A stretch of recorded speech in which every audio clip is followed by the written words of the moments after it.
going on, everybody? It's me, Ethan here. Yeah, it's just gonna be me alone. It's a solo episode today. Um, I decided to do this because, I just want to get back into the rhythm of things, having weekly uploads for Stacked. So last weekend you guys got the after hours, but I want to go back to, traditional episodes. So don't worry, we'll be back to our regularly scheduled programming next week with Brandon and Chris, the whole gang, But, they're busy. Chris is a busy boy with school. We just shot a really great film with him a couple weeks ago. Really proud of him and how it turned out. But, he's still working on that. He's got class and everything. And then, Brandon, he's got Knott's Berry Farm. And he's got a personal life that he loves to enjoy. I don't know what he's busy, whatever. So I thought I'd take the opportunity just because, I got nothing to do right now, to get you guys an episode out on this Sunday. I think this episode will come out on, 26th, the 26th of March. Yesterday was my father's birthday, so happy birthday, Dad, from when you're listening to this. It's come out the day after his birthday. So yeah, I'm going to take this episode to talk about a really specific topic of movies. Yeah, this is a traditional Stacked episode because it has to do with movies, and I'm going to be talking about an oeuvre of, the French word oeuvre, of works surrounding a certain topic. Since it's just me, I'm probably going to go through every single one of these movies I've seen. I'm maybe talking about movies that talk about, discuss, show off my greatest irrational fear.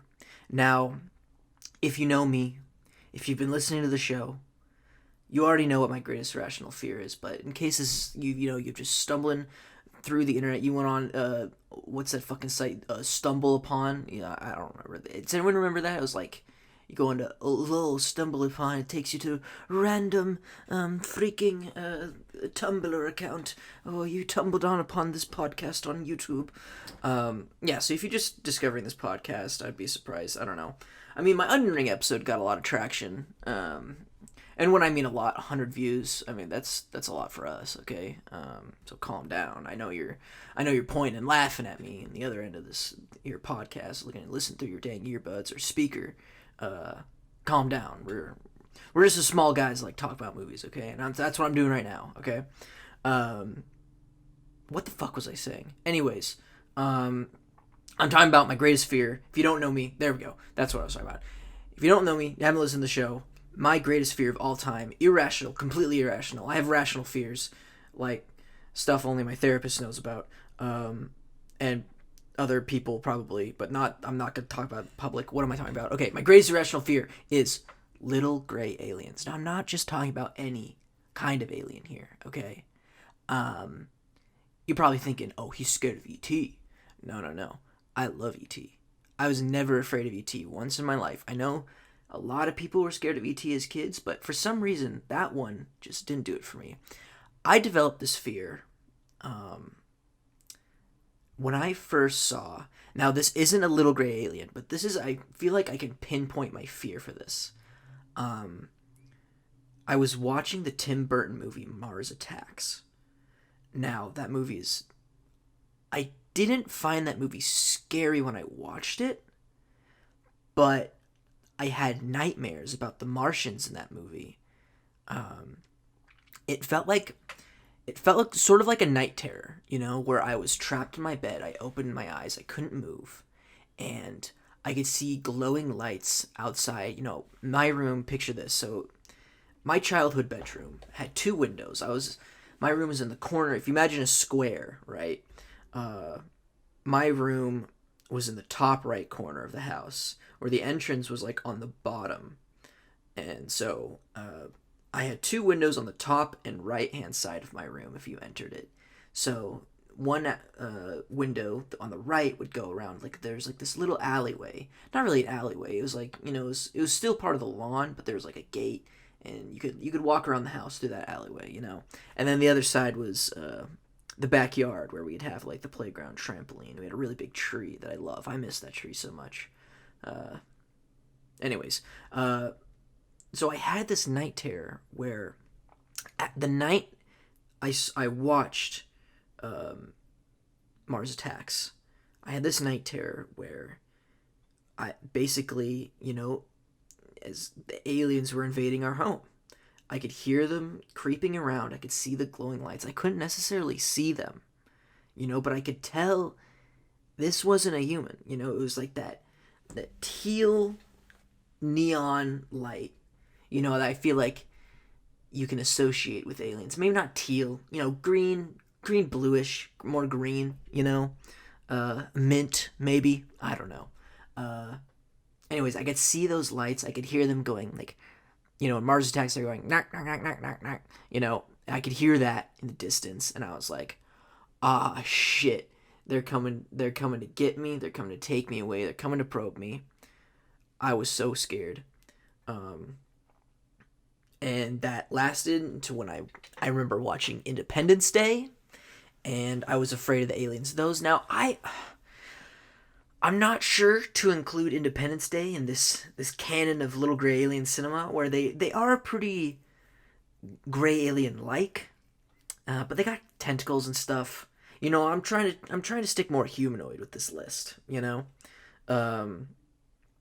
So honorable mention to the Independence Day movies and to Mars Attacks, because those ones scared me. So yeah, I was scared of those. Those really, like, they triggered this fear that I'd always have. But it's an interesting fear that I have. I'm a big fan of horror, and I think this fascination with this fear really got me into the horror genre, because it's like, yes, I'm scared to death if I ever saw a little gray alien. If I do see them, I clench up, I get scared, I get nervous, but I'm also completely enamored and fascinated with this. Like, why does this scare me? What if this was real? What if they were real? I think there's a part of me that wishes that they were real, and maybe they are. I don't know. So there's just a part of me that's just wishing that, like, we would get invaded by aliens. Maybe that's a bit like, I don't know, what would Freud say about that? Of me wishing that my greatest fear would come true. Who knows?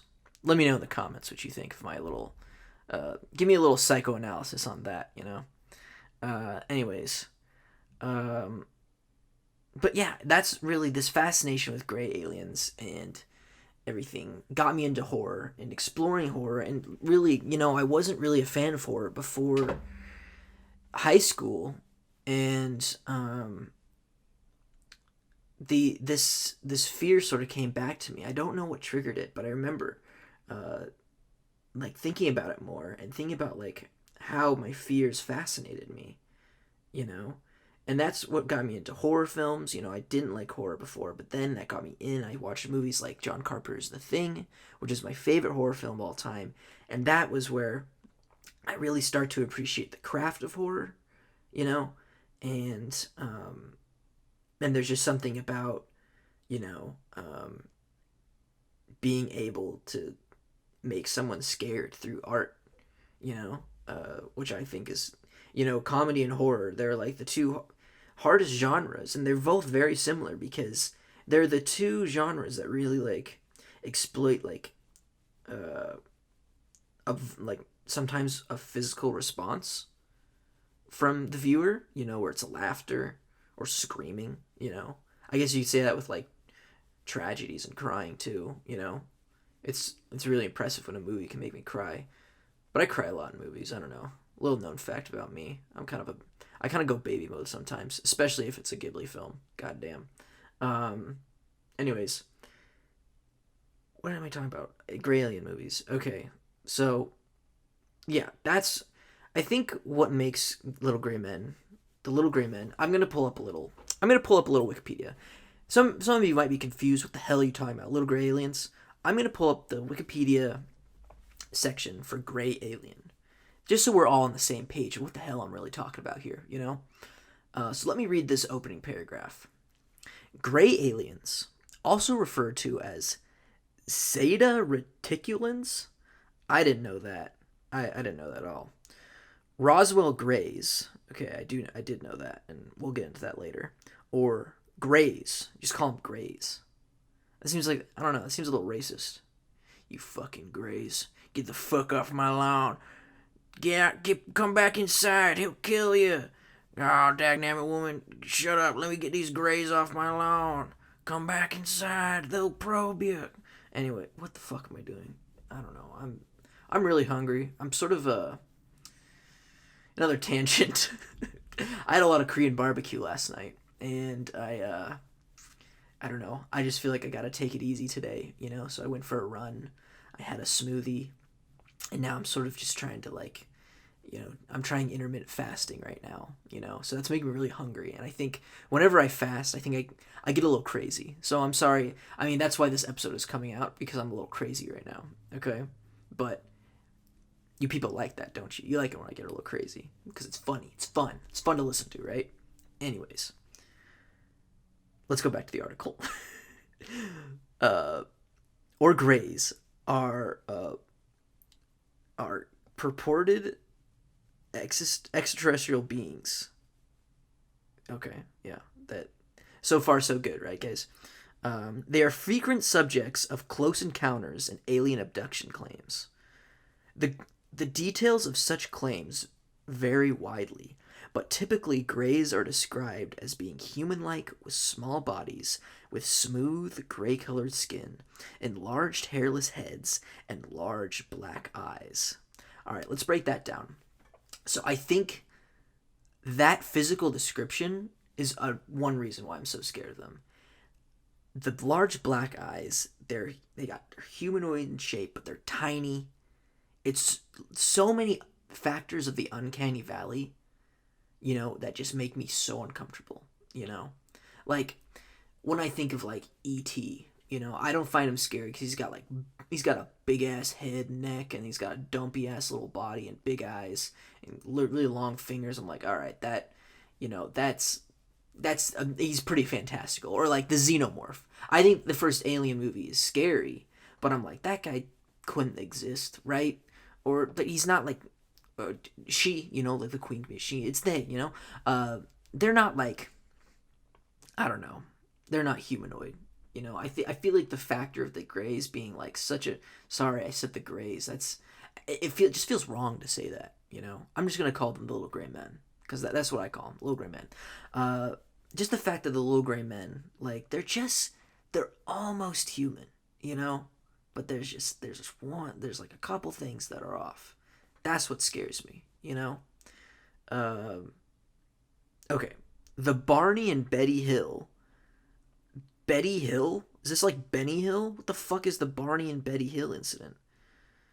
Okay, now I'm going to go down a rabbit hole. We're not going to break down abduction stories. We will in one.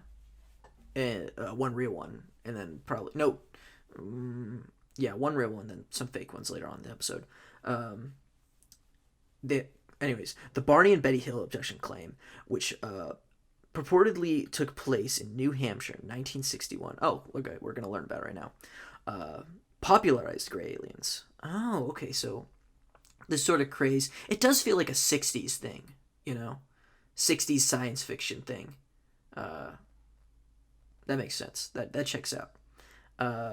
Precursor figures have been described in science fiction, and similar descriptions appeared in early accounts of 1948 Aztec UFO hoax and later accounts of the 1947 Roswell UFO incident. We'll get into that. Don't worry. The gray alien has emerged as an archetypal image of an intelligent non-human creature and extraterrestrial life in general, as well as an iconic trope in popular culture in the age of space exploration. Okay, so now we're all on the same page, right? We all know what the little gray men are. I think, yeah, the uncanny valley aspect of it really makes me scared. Also, just like the fear of the unknown, you know? You can't tell what's going on behind those eyes. That they're emotionless, you know? They lack any sort of emotion. You don't know what they're going to do to you. They always have the same expression on their face, just the mystery of just how they present themselves and where they come from. That scares me. So yeah, we're all on the same page here. Now you know why I'm so scared of these suckers, my history behind them. But at the same time, I'm so fascinated. I'm so fascinated with them. I feel like they're such an iconic piece of science fiction that are barely used in movies, TV, and that makes me kind of upset because I would love to see them used more. That sounds kind of sadistic because, like, why would you want your greatest fear to be seen, like, shown off more? Because I like getting scared. That's the thing. That's why I like horror. I like getting scared. I get impressed when a movie or a video game or a book can, like, really elicit a fear response out of me. That's just like that's just good art right there, I feel. So, I wish there were just more little gray alien stories about and like high quality ones too. Like, I want to see A24 like make a little gray alien movie. You know what I mean? I think it'd be cool. Certainly if when I ever become a filmmaker, you bet your ass that I'm going to be making a plethora of gray alien films. I'm going to be putting back on the map. You know what I'm saying? But yeah. So those are gray aliens. I'm going to get into sharing. I'm going to go through, the gray alien cinema canon. Only the ones that I've seen so far. I'm sure there's probably hundreds of them, and they probably are just like movies you can find on Amazon. Those movies like where it's just like the poster doesn't line up with the title of the movie, and it looks like it was made in Photoshop in like 2 seconds. There's probably hundreds of those. I'll be talking about a couple of them. Yeah, a couple of them. Probably just actually like 2. I would consider like 2 or maybe just 1 of a movie like that that I've seen. But the rest of the films, I'd say, are pretty interesting. Most of them.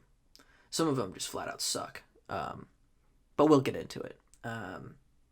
But I feel if you ever want to get into gray alien cinema, listen to this podcast. I mean, you're 17 minutes already in, so you're locked in. All right, you're sticking with me throughout however long this is gonna be. When we'll see. It's just me, so I feel like these are the definitive films to watch if you want to get into little gray aliens. So without further ado, let's start this canon. I'm going to be going in chronological order. So I'm going to be starting with the earliest gray alien film I've seen. And I'm probably, I'm starting off with the best one, It's the one that sort of kicked it all off. Of course, I'm talking about Spielberg's Close Encounters of the Third Kind. Where do I even begin with this movie, I think, since the last time I talked about this movie on Stacked, I watched, my film professor said at one time when I brought up this movie, she said that this movie is basically John Wayne's The Searchers. And I'm still a little confused with that. Maybe not. Kind of. Okay, no, not really.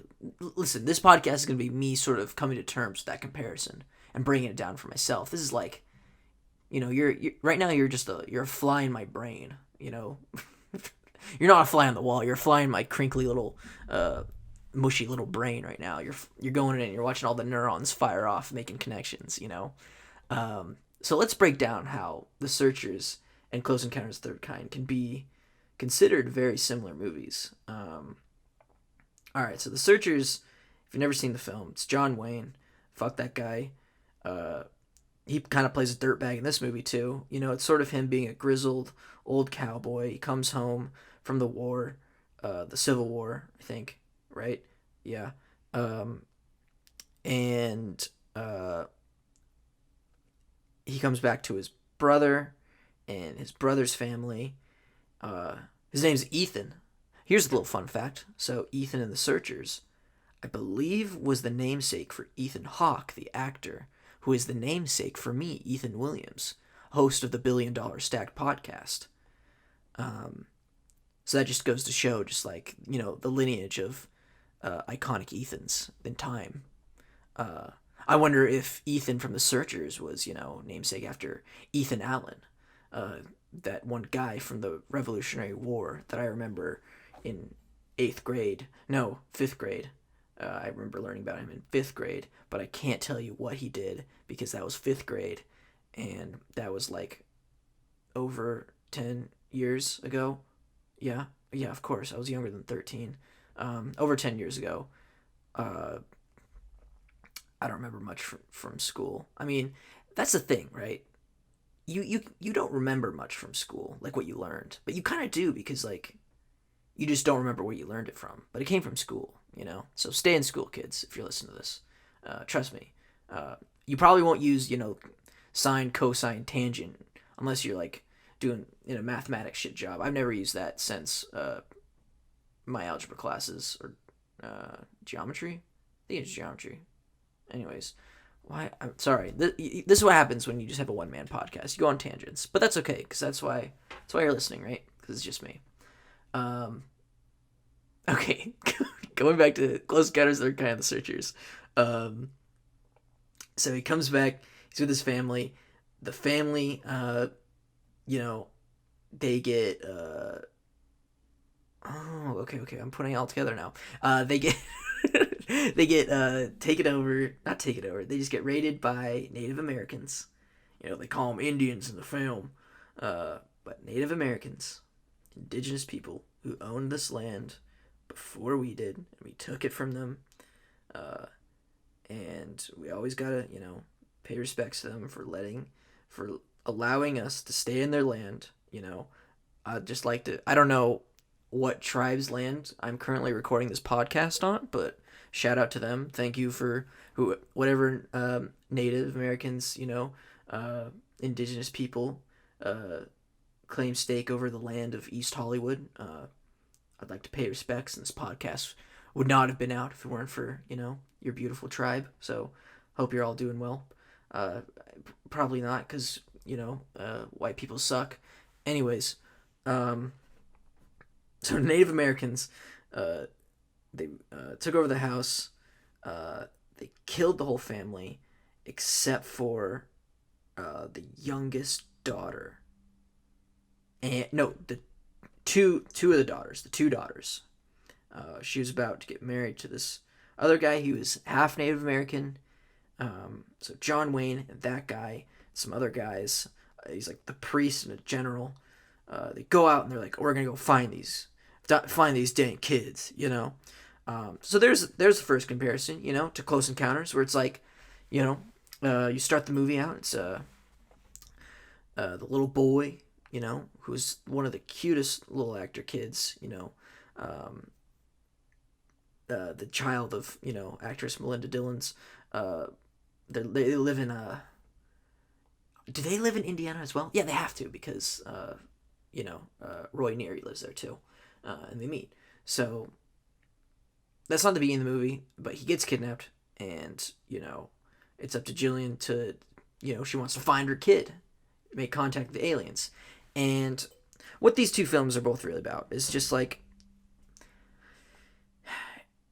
it's about understanding each other. I feel like John Ford does it in a lot more of a racist way and a lot more of a violent way, but he sort of gets the same conclusion that Spielberg does, which what makes Close Encounters such a profound film, which I feel like Denis Villeneuve carried it into his film Arrival, where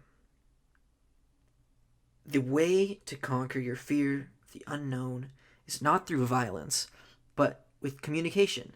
And the unknown can be anything. It doesn't have to be gray aliens. It can be, fear of unknown in relationships with other people, fear of the unknown with, like, your path in life.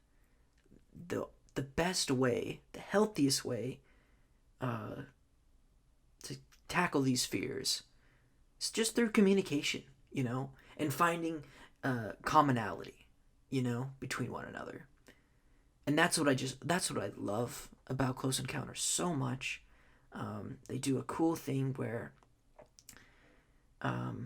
math is a universal language. Math, and therefore math and music, because music is tones, and it is rhythms, and it's sort of, you can plug that into math equations, I guess. Listen, I got a film degree, all right. I don't got a fucking math and music degree. Um, this is the embarrass Ethan podcast. Just show off how fucking dumb I am. Anyways, you guys know what I'm saying, right? You guys know what I'm saying.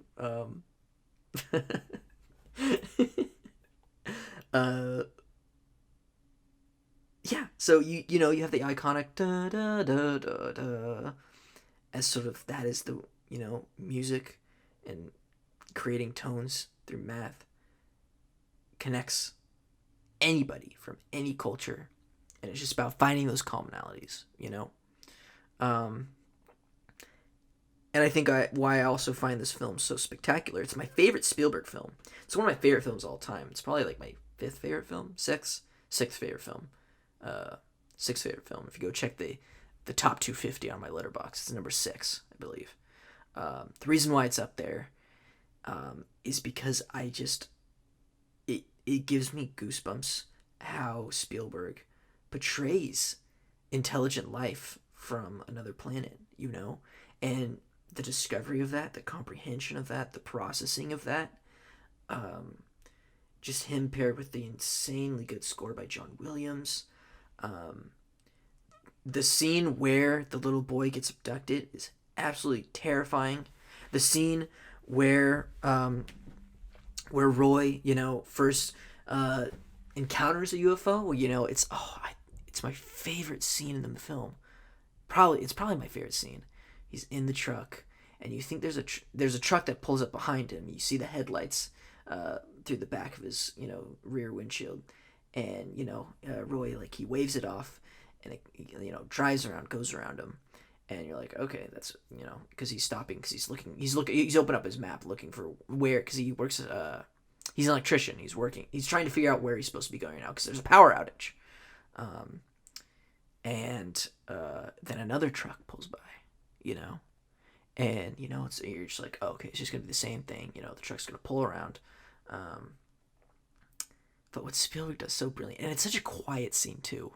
That's what I love about it. It's so quiet. Is those headlights, instead of going around him, they just go straight up. And then the mailboxes start shaking. Everything starts shaking. There's some sort of magnetic thing. The car completely turns off. And then that beam of light comes, and he gets sunburnt. He almost gets pulled up. But what I love even more is after that, where this ship makes no noise at all, where he looks up and he sees the ship.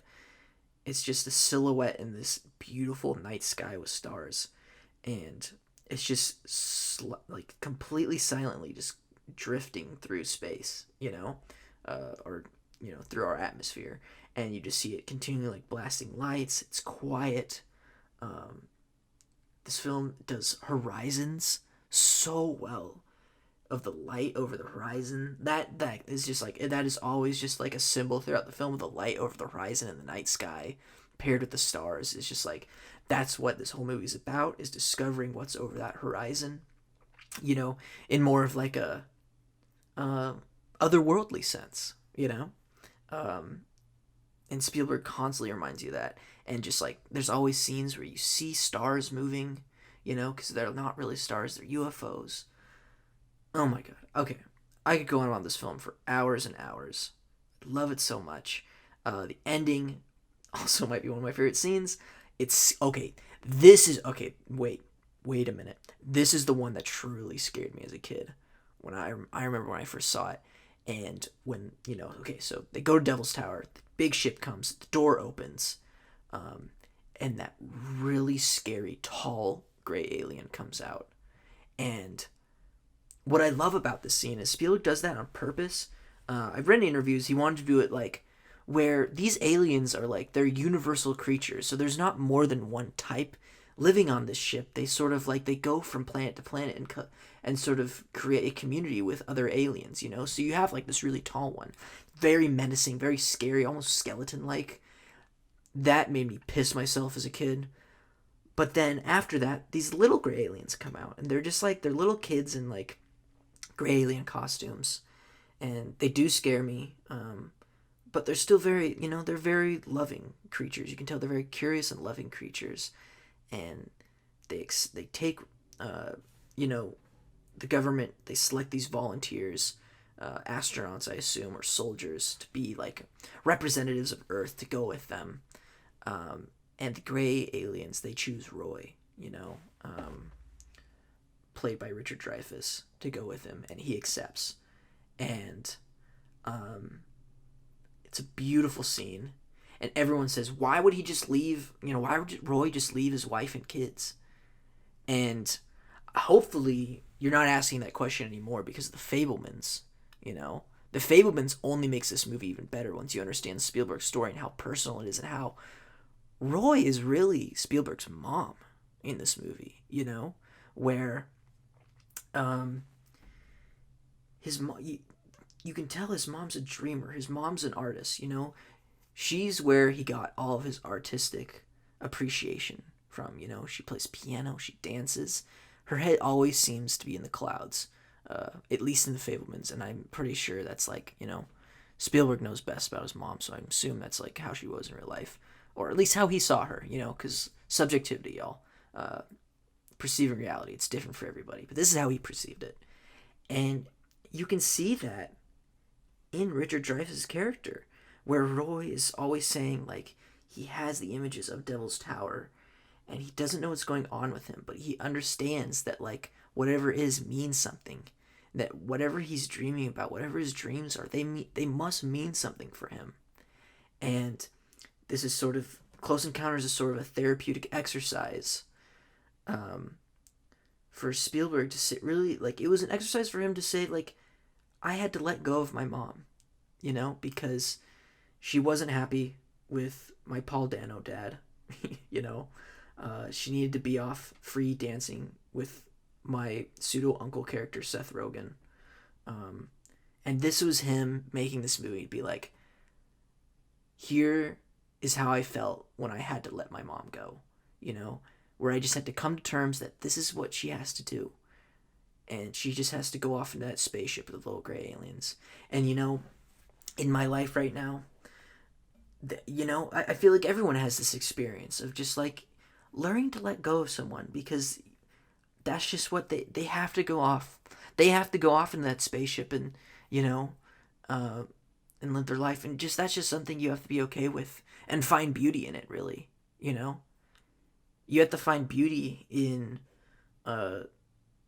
acknowledging, you know, that you you appreciate that you have this love for someone, and you respect their integrity to know what's best for them, and that they have to leave, you know. Oh, that, I feel like that's something that I have certainly gone through, and that, you know, I'm sure all of you have gone through. And that's what makes Close Encounters one of the greatest films ever made. Okay, let's go on to more gray alien films. Oh boy, I'm not gonna be so profound with these other ones. Okay, so the next one I've seen. Oh fuck. Okay, I don't even remember this one. Just the immediate drop in, like, sophistication. This movie's called End of the World. It's directed by John Hayes. It's from 1977, the same year as Close Encounters. When did I watch this movie? I watched it on August 9th, 2021. And my review for the film, see, it's a blessing and a curse to think that you're funny, because, on Letterboxd at least, because you'll write these reviews, you'll be like, oh, so funny, but then when you want to, like, go back and remember your thoughts, you're like, oh, you just left this dumb review for it. This happens to me all the time on Stacked, guys, where I'm like, oh man, we're talking about this movie. Let me go back and see what I said about it. And it's just like this dumb one sentence review. And I'm just like, all right, thanks, Ethan. Way to go, pal. But at the same time, when you're watching the film, there's just sometimes you're just like, I can't formulate like a good thought with this right now, so I'm just gonna say something dumb and then just move on with my life, because this movie's not worth it. I gave this movie 1 star. I just said, oh, the poster is so funny, and even though Christopher Lee becomes a little gray alien for a second in the movie, is so boring. Okay, now everything's starting to, like, I'm starting to remember stuff now. Christopher Lee, he is a priest, and he watches a guy die from some like UFO or alien or something, and he goes on like this spiritual journey to like figure out what happened, and this is where like he encounters an alien, and I guess the alien takes the form as himself. I just remember Christopher Lee turning into a little gray alien at the end of this movie, and literally like that's all you need to see from it. That's all you need to know about it. The poster is funny. It's like the world like blowing up, and there's like a little gray alien head inside the planet. That's why I watched the movie, let's be honest. But yeah, okay. I don't want to talk about this movie anymore. I'm into the next movie. These next 2 movies, 3 movies, I'm pretty excited to talk about. I'm pretty excited to break them down. This next one is also one of my favorite films. It's a guilty pleasure of mine, but also it's not so guilty. I think it's so weird. I love it. And I'll defend this movie for just being so weird and so, just out of the box. It is the 1989 film Communion, starring none other, you get this, Christopher Walken was in the movie Communion, which is based on the book, where this was basically this insane dude. He wrote this book as like his defense for him attempting to murder his wife and kid. I'm pretty sure like that's the true story behind the book.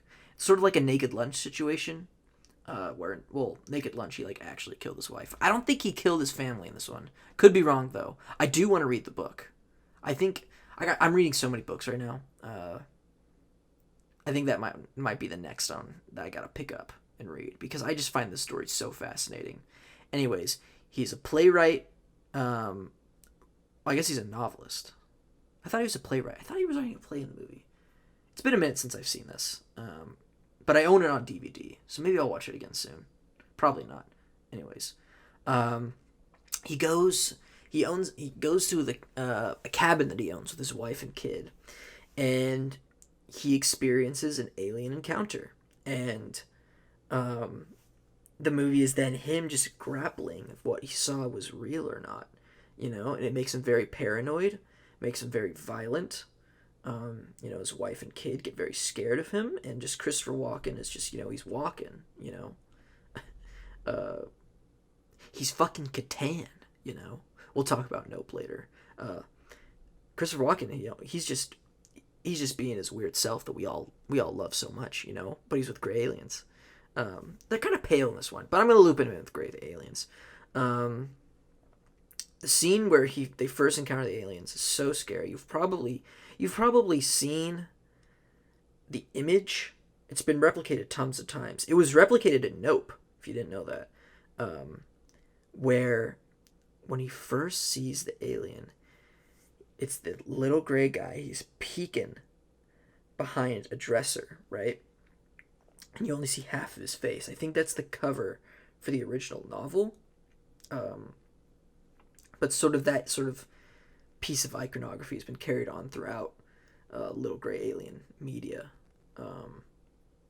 And, he gets abducted, and, the more you see him go to therapy and comprehend what happened to him and how it's affected his, his personal life, and you slowly start to see what really happened to him, and how this film shows off Christopher Walken being like probed and tested by these aliens is so bizarre.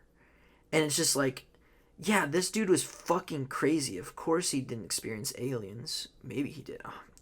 Again, I'm an agnostic when it comes to little gray men. I'm not gonna say I'm like a denier or a believer. I'm agnostic. I'm open to it. Oh, I'm always open to little gray men existing. Um, but there's like, he's in like this room. There's like these blue dumpy aliens that sort of look like, what do they look like? They kind of look like if you put a thwomp from Mario 64 in a microwave and melted them a bit. They're kind of Star Wars like. Anyways, these guys carry him off to the ship. I don't know why there's two types of aliens. Anyways, then there's like kids there, and he's naked, and you're just like, what the hell is going on, bro? And then the little gray aliens, they're like floating around, and then there's a scene where they lay him down, and they probe him, and then he starts floating around with the aliens naked, and you're just like, this is like one of the most tripped out movies I've ever seen in my life. If I ever get the chance to remake this film, I absolutely would, and just go full on like fever dream with it, because I feel like we deserve weird movies like that, you know. Um, Anyways, I love this movie to death because it's so weird. It's a weird and bold film that tells a story about a crazy man. Um, there's another good scene that's very close encounters, like where they don't even pay attention to it, where he's like about to get on a bus, and you just see a UFO flying in the sky, and he's not even looking at it. You're just like, okay, so does that mean this really happened? And then you start questioning things, you start questioning if these filmmakers really believe it or not. I don't know. Great film. I encourage you all to check it out, because if you want a truly weird little gray alien film, that's the one you want to go for. All right, next up. Oh boy. The next film in this canon is this film. I'd say it's a mid film overall. This one is also about a true story, quote unquote true story. Um, it is Fire in the Sky. And Fire in the Sky, I've said this on Stacked before, it contains the scariest scene I've ever seen put in film. Up there with the very first jump scare in Barbarian. Excuse me while I adjust my chair. It's up there with... What else, man? I'm trying to think of some really scary scenes. I can only think of Barbarian right now. That's like the only one that really comes close when we first reveal, like when it's first revealed what's in those tunnels. I thought that made me like jump to the ceiling of the theater. This one's not like a jump to the ceiling level fear. This one's like I couldn't sleep for nights after I saw it. Anyways, it's about some lumberjacks. This really happened, by the way. Alien stuff, maybe not, but like everything outside the abduction really happened. Where these lumberjacks went out in the forest in Arizona, or I believe it's in like the town of Snowflake. So it's like it's not really desert.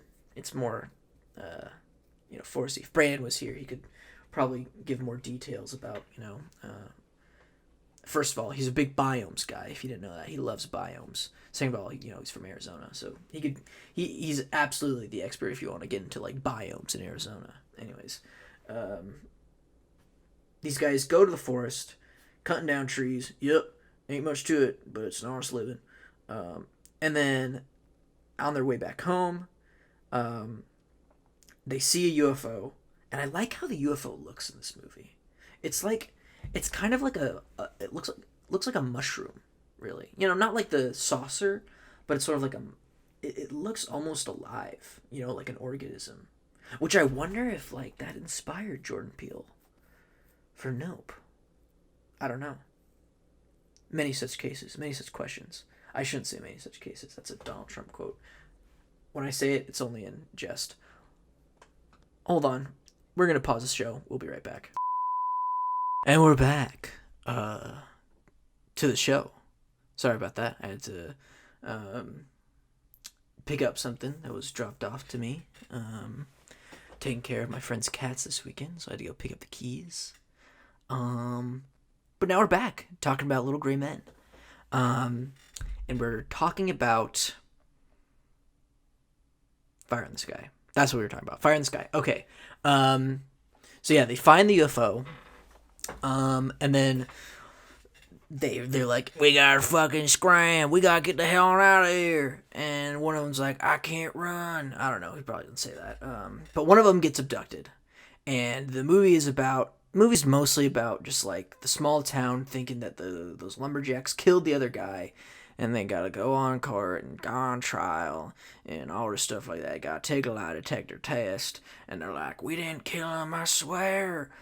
He was abducted by aliens. And then the guy comes back. So they're like, oh shit, I guess they didn't kill him or do anything to him. And the guy's like, oops, sorry about that, kicked my table. The guy is like very traumatized or something, and they're having a welcome back party, and he bumps a table and he knocks maple syrup over, and that just like triggers I get goosebumps. Just hairs on my neck are standing up, bro. I get goosebumps and just go so scared thinking about the scene of he just PTSD of his time on that alien spaceship.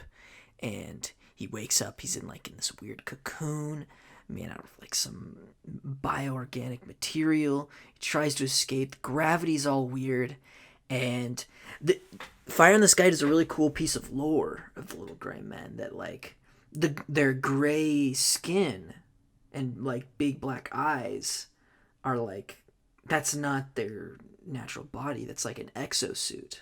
So you see like the suits, but then you see like the aliens themselves, and they're like pale aliens. They're not little. They're like human average sized, you know. But I'm still count them as low gray men. And they look even. I'd say they look even more frightening because they're even more uncanny valley, because you know they have like human like skin tone. It's not gray.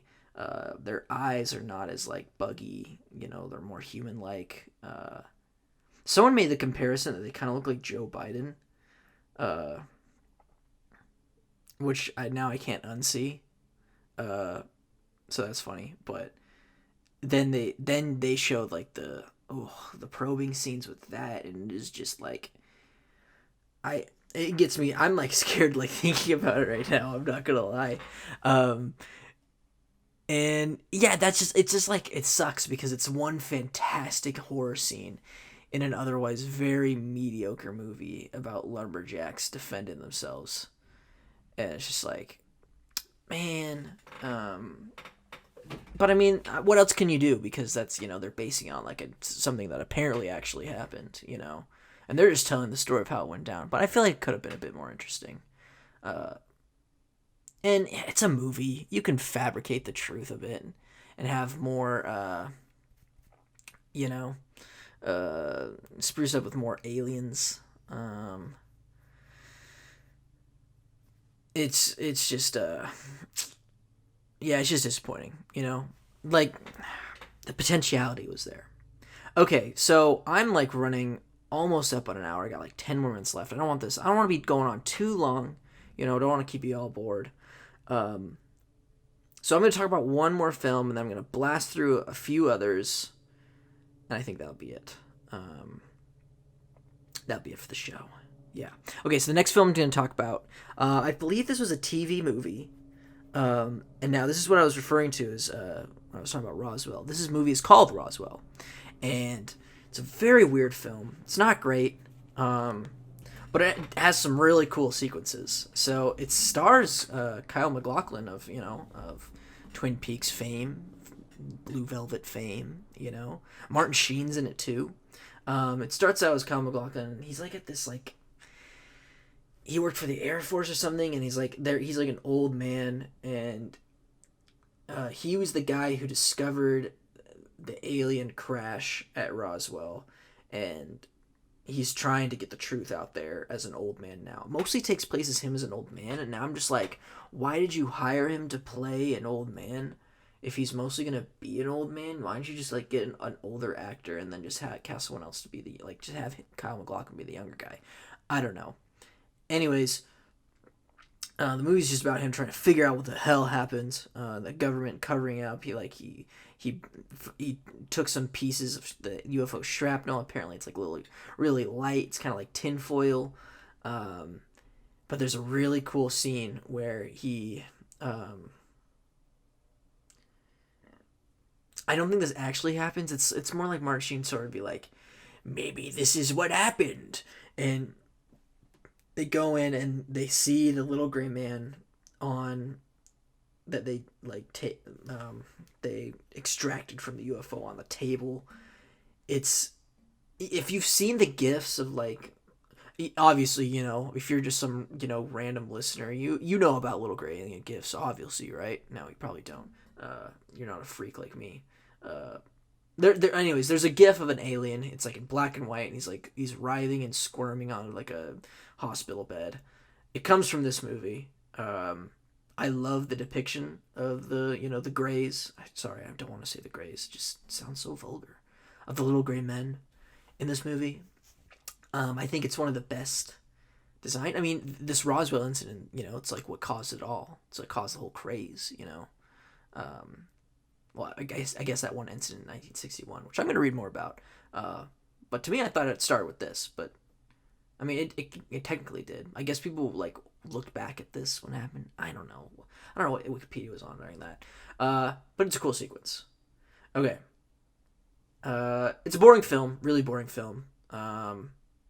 But if you want to know where that alien gift comes from, this is the movie. Just saying.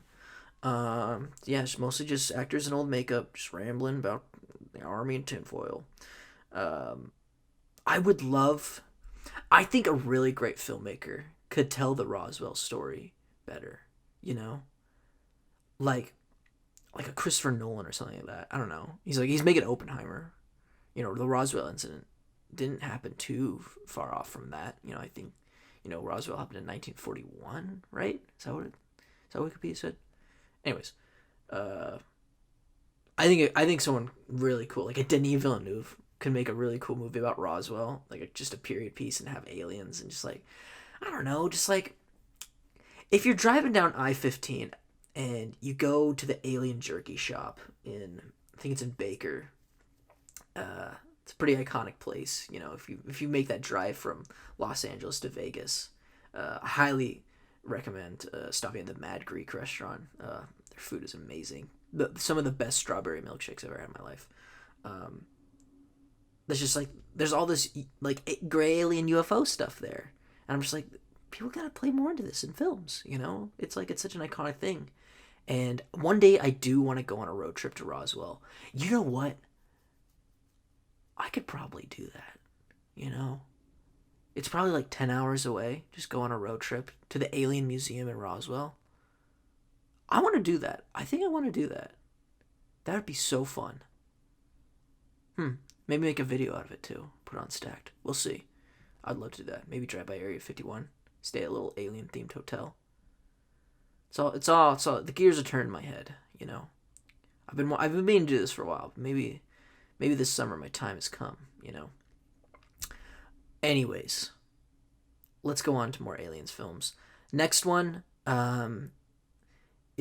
it's the third film in a series of like alien anthology stories that aren't good at all. If you ever heard of the Xtro series, it's like capital XTRO.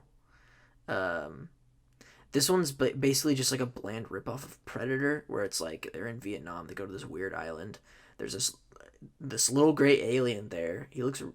He's a gray alien, and he has like chameleon powers. Like the Predator, he can camouflage, but he also has like a chameleon tongue, if I remember correctly, and like spit acid or something. It sucks. The movie sucks. But the practical effects surrounding this guy is pretty cool. And the poster is so cool. That's why I wanted to watch the movie. It's like the gray alien. He's like fading off into the stars and stuff, and he looks really scary. I don't know. Could have been cool, but it's not. All right. The next two films I want to talk about they're part of the subgenre of horror called homemade horror. You know, you've all seen it. It's kind of what I was talking about earlier. It's like this really weird stuff you'd find on Amazon Prime Video or Tubi. I feel like Tubi's the home of these. And you can probably, yeah, you definitely can watch all these on Tubi. I'm looking at it right now. I'm going to talk about the first two films in the Feeders trilogy. Now this is like very low budget. It's about aliens who basically come to Earth and treat humans like cattle. They're little gray men, and it's just like they eat people, you know. And it's just like it's about these two fishermen who encounter them. It's basically like a slasher, but it's little gray people. They eat people. The puppets are horrible. They're feeders. They eat, but their mouths never move. I think the first one's charming enough to be watchable. Because it's like, oh, that's cool. It's like low quality camera, really bad visual effects, almost like the Nintendo 64. I mean, it was made in 1996, you know. So for 96, a homemade horror that's like that. Oh, you guys hear that? Better not be a dang UFO out there, or I'm gonna freak out. Anyways, it's charming enough. Feeders 2, Sleigh Bells. They do like a Christmas themed one. People say this one's better. I think this one's awful and unwatchable. Even cheaper than the first one. Just don't watch that one. And then Little Grey Aliens sort of take a break for the 2000s. It's weird. I've never seen a movie in the aughts starring little gray men. Of course, I should probably shout out the X-Files. I've never seen the show. I feel like I'd love it. And I'm sure there's episodes with little gray men in it, but never seen it, so I'm not going to talk about it here. All right, the next one I'm going to talk about is actually a comedy. This is probably one of the most popular Little Gray Men movies, and I wish I gotta rewatch it. I remember liking it when I watched it, but I remember I watched it in 2011, so like my 12-year-old brain probably thought it was cool, but it's probably not good. It stars Simon Pegg, Nick Frost. It's Paul. Seth Rogen as a little gray alien. They go to Comic-Con, you know. Sort of like a road trip stoner comedy with Little Gray Man. I can't really remember what else happens, but I just remember thinking it was a cool concept, you know. I kind of want to rewatch it.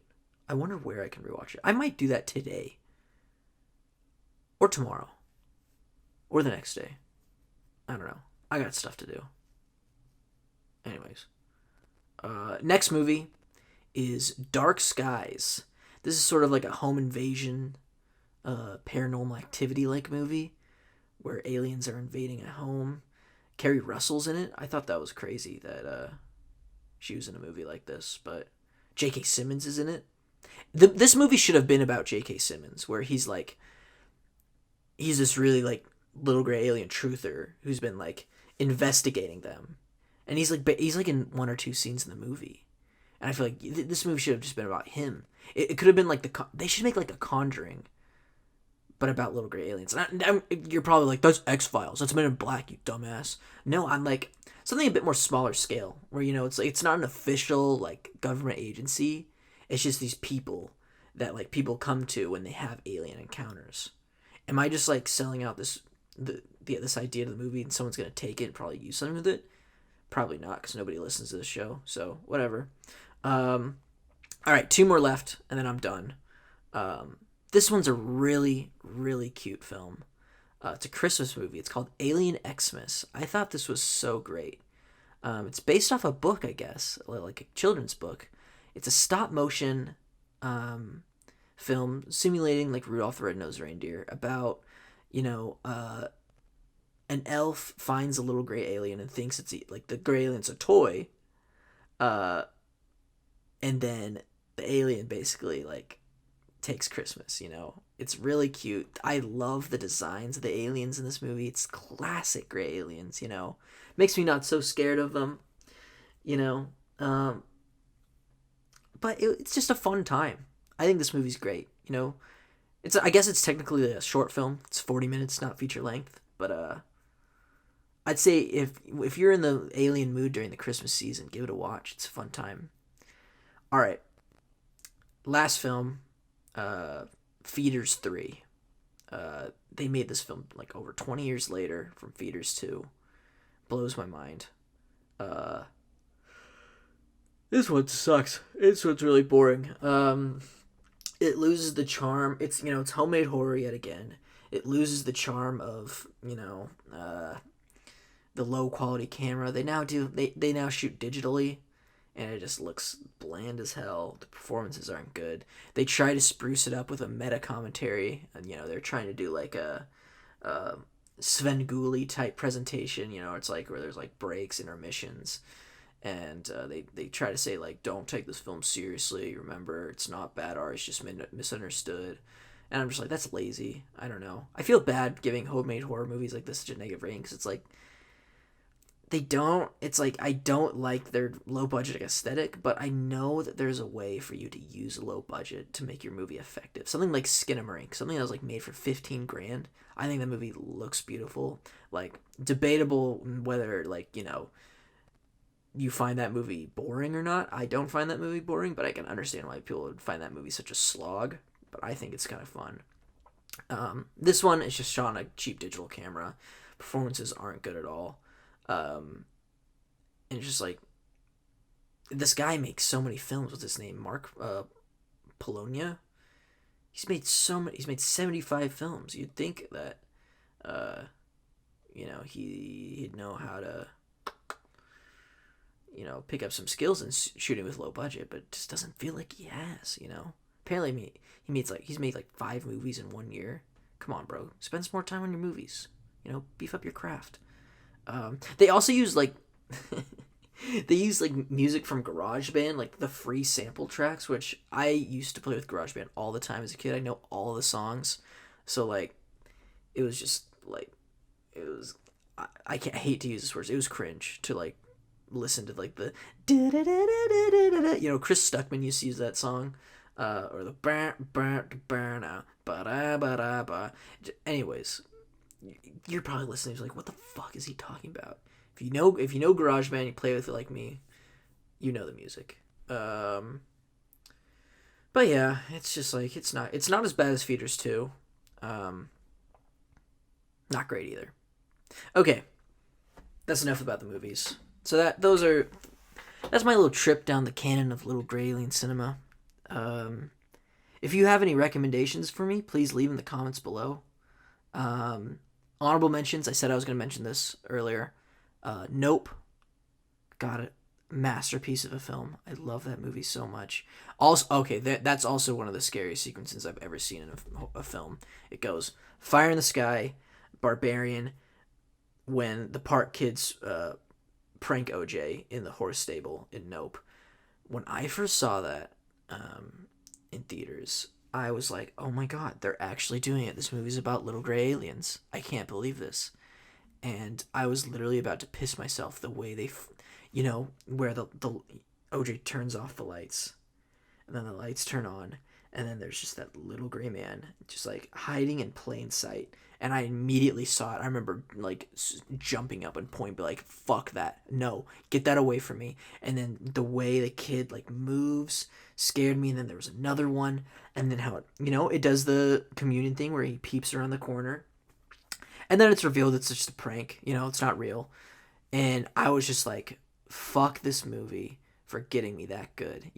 I was mad, but I was also like really enjoying myself for that. And then the rest of the movie is just fucking fantastic. If you haven't seen Nope, so good. Sorry for spoiling that scene if you haven't seen it. I mean, it came out last year. It's one of the best movies. It is the best movie of that year. It's one of the best movies of all time, really. Go see it. It's amazing. But yeah, let's see. Any other honorable mentions like to talk about? I talk about Mars Attacks, not Gray Aliens. Independence Day, kind of Gray Alien like, but they're more tentacles. E.T., classic. He's not gray, he's brown. He's got big eyes. Love that movie though. Trying to think of more alien abduction invasion movies. Can't think of any at the top of my head right now that are like noteworthy. But yeah, if you ever want to get into the cinema of Little Gray Aliens, I hope I helped you out in any way, or I hope it just entertained you a bit. I I've been really bored today. Thought I'd just record something since we wouldn't have had a stacked episode out when this releases anyways. So yeah. Hope you're all doing well. Let me know what you had for lunch in the comments below, I guess, or something. Yeah, follow Stacked. Listen to Stacked. All right. I'm going to go think of something else I can do with my time now. Thanks so much for listening, everybody. Have a good one. And watch the skies, I guess. I don't know. Let me know if you also believe in Logram in the comments below. If you believe there's... I mean, there has to be aliens out there somewhere, but you think they've already come... You think they've already come up here? You know? Got those UFOs in Alaska. All right, look at me. Sam Elliott would say, "Oh, look at me, I'm rambling again." Have yourself a good one. Stay tuned next week for a normal episode of Stacked. Thanks so much for listening, everybody. Bye-bye. Bye.